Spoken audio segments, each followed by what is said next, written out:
स्वागत आप सभी का ब्रेकिंग न्यूज चैनल में। तो आइए जानते हैं देश दुनिया की ताजा बड़ी खबरों को। जी हां दोस्तों, बहुत ही बड़ी खबरें निकल कर आ रही है जिनका जानना आपके लिए बेहद जरूरी है। तो आइए जानते हैं एक एक करके तमाम बड़ी खबरों को। लेकिन दोस्तों, इस वीडियो को बनाने में हमारी टीम को बहुत ज्यादा मेहनत लगती है। इस मेहनत के लिए वीडियो को एक छोटा सा लाइक जरूर करिएगा ताकि हमारा हौसला बढ़ता रहे। दोस्तों, सबसे पहले जानते हैं चीनी बीमारी का बिल्कुल ताजा अपडेट। देश में अब तक 1,11,019 संक्रमण के मामले सामने आ चुके हैं। एक्टिव केस 63,835 हैं, जिसमें से अभी तक 3,377 लोग अपनी जान गंवा चुके। वहीं इसके बीच अच्छी खबर ये भी है कि अब तक 45,065 संक्रमित मरीज ठीक भी हो चुके।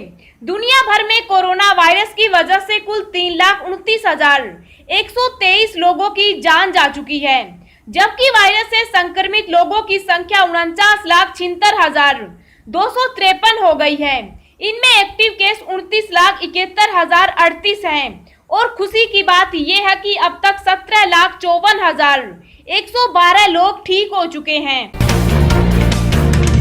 बदला पीएफ से जुड़ा बड़ा नियम। 4.3 करोड़ कर्मचारियों के खाते में अगले 3 महीने आएगी ज्यादा सैलरी। जी आपको बता दें कि केंद्र सरकार ने लॉकडाउन के कारण आर्थिक दबाव झेल रहे लाखों लोगों को राहत दी है। केंद्र सरकार ने 20 लाख करोड़ के पैकेज की घोषणा की। इस पैकेज में सबके लिए कुछ न कुछ राहत की घोषणाएं की गई है। केंद्र सरकार ने नौकरी पेशा लोगों के लिए भी राहत का ऐलान किया है। सरकार ने अगले 3 महीनों के लिए पीएफ के नियमों में बदलाव किया है। इस बदलाव का लाभ कर्मचारियों के साथ साथ एम्प्लॉयर को भी मिलेगा। मोदी सरकार की इस घोषणा से कर्मचारियों की सैलरी में बढ़ोतरी होगी।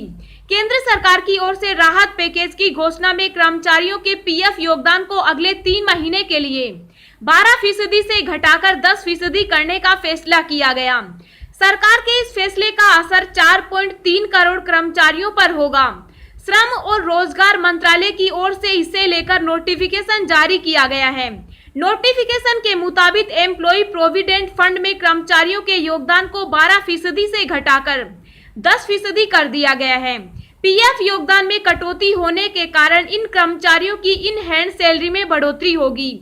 सरकार के फैसले के बाद अब अगले 3 महीने यानी मई, जून, जुलाई में पीएफ में कर्मचारियों का योगदान अब 10% ही होगा, जिसके कारण उन्हें इन हैंड सैलरी अगले 3 महीने तक बढ़कर मिलेगी।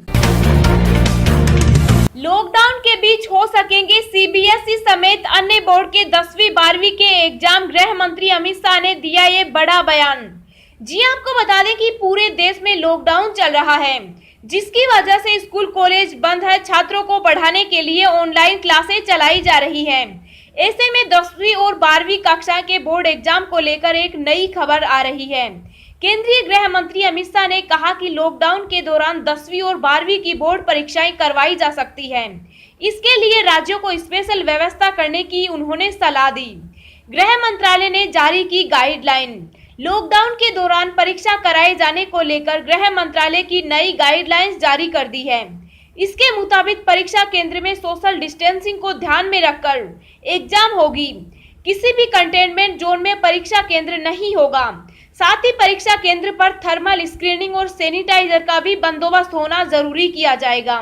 परीक्षा केंद्रों में मौजूद सभी छात्रों, शिक्षकों एवं स्टाफ के अन्य कर्मियों के लिए फेस मास्क पहनना अनिवार्य होगा।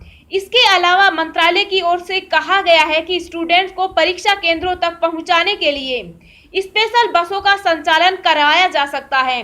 ट्वीट में कहा गया है कि बड़ी संख्या में छात्रों के हितों का ध्यान में रखते हुए यह फैसला लिया गया है कि लॉकडाउन के कुछ नियमों से उन्हें ढील दी जाए ताकि 10वीं और 12वीं की बोर्ड परीक्षाएं करवाई जा सके। बोर्ड परीक्षा के लिए कुछ नियम भी लागू किए गए हैं। कंटेनमेंट जोन में नहीं होगी कोई परीक्षा। टीचर्स और छात्रों का मास्क पहनना जरूरी होगा।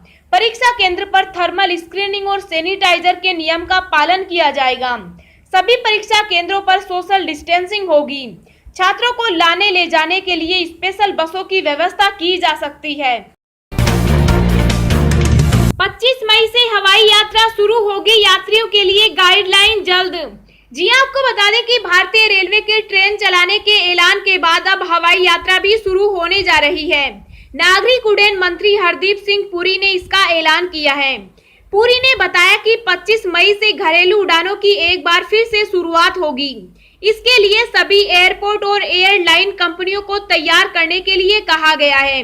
ये भी बताया गया है कि उड़ानें पूरे सुरक्षा इंतजामों से लैस होगी।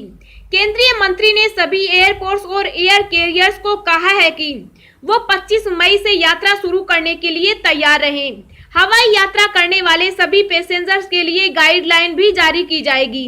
हरदीप सिंह पुरी ने बताया कि मिनिस्ट्री ऑफ सिविल एविएशन की तरफ से हवाई यात्रा के लिए एसओपी जारी होगा।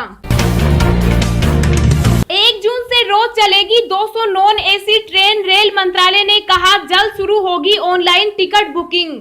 जी आपको बता दें कि रेल मंत्री पीयूष गोयल ने घोषणा की है कि 1 जून से रेलवे रोजाना लगभग 200 और ट्रेनें चलाने जा रहा है। ये नियमित ट्रेनें उनके टाइम टेबल के अनुसार चलाई जाएंगी। ये सभी ट्रेनें पूरी तरह से नॉन एसी होंगी। इन ट्रेनों में टिकट की बुकिंग केवल IRCTC की ऑनलाइन टिकट बुकिंग वेबसाइट पर होगी। रेलवे ने कहा है कि इन ट्रेनों में टिकट बुक किए जा सकते हैं। रेलवे 15 रूटों पर ट्रेनें चला रहा है। भारतीय रेलवे ने कहा है कि 12 मई से विशेष ट्रेनें चलाना शुरू कर दिया गया है। नई दिल्ली रेलवे स्टेशन से 15 रूटों पर ट्रेनें चल रही है, जो कई राज्यों के स्टेशनों पर जा रही है। वहीं देश के विभिन्न हिस्सों से दिल्ली के लिए भी ट्रेनें चल रही है। वर्तमान में रेलवे केवल IRCTC टिकट पोर्टल के माध्यम से टिकट बुक कर रहा है। रेलवे द्वारा टिकट बुक करने से पहले दिए गए अलर्ट में यात्रियों को सबसे पहले बताया जा रहा है कि कोविड-19 महामारी से उत्पन्न परिस्थितियों में आप अपने स्वास्थ्य के लिए जिम्मेदार हैं। इसके साथ ही आपको बताया जाता है कि ट्रेन में यात्रा के दौरान आपको सामाजिक दूरी बनाए रखनी होगी और मास्क लगाना अनिवार्य होगा। आपको हाथ धोने का भी उपयोग करना होगा। साथ ही यह जानकारी दी गई है कि ट्रेन में चढ़ने से पहले सभी यात्रियों को आरोग्य सेतु ऐप डाउनलोड करना होगा। डॉक्टर हर्षवर्धन को WHO का कार्यकारी अध्यक्ष चुना गया। 22 मई से संभालेंगे जिम्मेदारी। जी आपको बता दें कि जहां पूरी दुनिया कोरोना वायरस के संकट से जूझ रही है, वहीं पूरी दुनिया में भारत के कामों को काफी सराहा भी जा रहा है। वहीं इसी बीच केंद्रीय स्वास्थ्य मंत्री डॉक्टर हर्षवर्धन को WHO ने डॉक्टर हिरोकी की जगह चुना है। डॉक्टर हिरोकी वर्तमान में 34 सदस्य WHO कार्यकारी बोर्ड के अध्यक्ष हैं। वहीं हर्षवर्धन 22 मई से कार्यभार संभालेंगे। 194 देशों की वर्ल्ड हेल्थ असेंबली में भारत की तरफ से हर्षवर्धन के नाम का निर्विरोध चयन किया गया। अधिकारियों की माने तो एग्जीक्यूटिव बोर्ड की बैठक 22 मई को होगी, जिसमें हर्षवर्धन का चुना जाना तय है। वहीं आपको बताना चाहेंगे कि बोर्ड के चेयरमैन का पद कई देशों के अलग अलग ग्रुप में 1 साल के हिसाब से दिया जाता है। पिछले साल ही तय हो गया था कि अगले 1 साल के लिए यह पद भारत के पास रहेगा। कार्यकारी बोर्ड 34 व्यक्तियों से बना है, जो तकनीकी रूप से स्वास्थ्य के क्षेत्र में योग्य हैं। बोर्ड साल में कम से कम 2 बार बैठक करता है और मुख्य बैठक आमतौर पर जनवरी में और फिर मई में दूसरी छोटी बैठक होती है। कार्यकारी बोर्ड के अध्यक्ष का मुख्य कार्य स्वास्थ्य सेवा के निर्णय और नीतियों को प्रभावी बनाने के लिए सलाह देना है। ट्रंप ने WHO को दी अब तक की सबसे बड़ी चेतावनी, कहा चीन के चंगुल से खुद को करे आजाद। जी आपको बता दें कि अमेरिका के राष्ट्रपति डोनाल्ड ट्रंप इन दिनों चीन और विश्व स्वास्थ्य संगठन पर खफा हैं, क्योंकि चीन से फैले कोरोना महामारी ने अमेरिका में भयानक तबाही मचा रखी है। इस तबाही के मद्देनजर ट्रंप चीन और WHO को बार बार धमकाने के साथ चेतावनी दे रहे हैं। कोरोना संक्रमण और विश्व स्वास्थ्य संगठन की भूमिका पर पहले ही एतराज जता चुके ट्रंप ने आंशिक तौर पर फंड रोक दी है और अब वो कहते हैं कि अगर कोरोना के संबंध में विश्व स्वास्थ्य संगठन और उसके निदेशक सही जानकारी नहीं देंगे तो पूरी तरह से फंडिंग रोक देंगे। ट्रंप ने कहा कि जिस तरह से डॉक्टर टेड्रोस गलत कदम उठाते रहे, उसका खामियाजा पूरी दुनिया भुगत रही है। अब सिर्फ एक ही रास्ता है कि विश्व स्वास्थ्य संगठन खुद को चीन से आजाद करें। डोनाल्ड ट्रंप पहले भी कह चुके हैं कि जिस तरह से जानकारियां सामने आ रही है, उसमें चीन और विश्व स्वास्थ्य संगठन की भूमिका संदेह के घेरे में है। अमेरिकी राष्ट्रपति डोनाल्ड ट्रंप ने चेतावनी भरे लहजे में कहा था कि अगर कोरोना वायरस का फैलाव गलती से हुआ तो वो गलती है, लेकिन अगर जानबूझकर पूरी दुनिया को मौत के मुंह में ढकेला गया है तो खामियाजा भुगतना होगा।